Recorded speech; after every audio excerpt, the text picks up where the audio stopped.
आपका बड़ा सरमाया वो लोग हैं जो आपकी गैर मौजूदगी में अपने रब से दुआओं में आपके लिए खैर मांगते हों।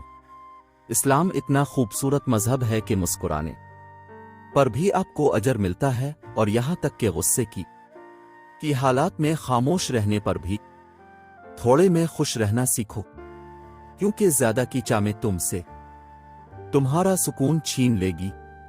दो ताकतें हैं, एक तलवार और दूसरी अक्ल। आज तक कोई ऐसी तलवार ईजाद नहीं हुई जो अक्ल को हरा सके।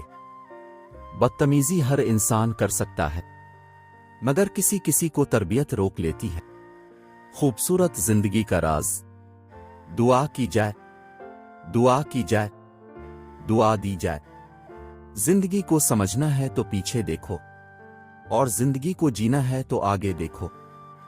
शाखें अगर रही तो पत्ते भी आएंगे, ये दिन अगर बुरे हैं तो अच्छे भी आएंगे।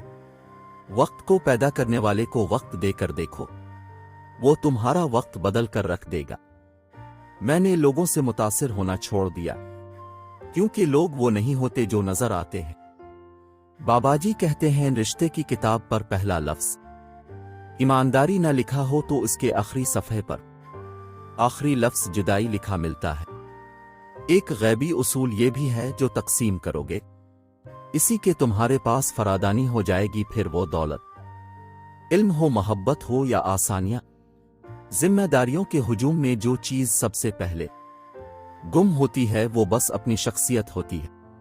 जिंदगी के आधे गम इंसान दूसरों से गलत तवक्कुआत करके खरीदता है। तुम किसी शख्स के अंदर की हकीकत को कभी जान नहीं सकते। तुमको क्या खबर ये मुस्कुराने वाले खुदा के रूबरू कितना रोते हैं।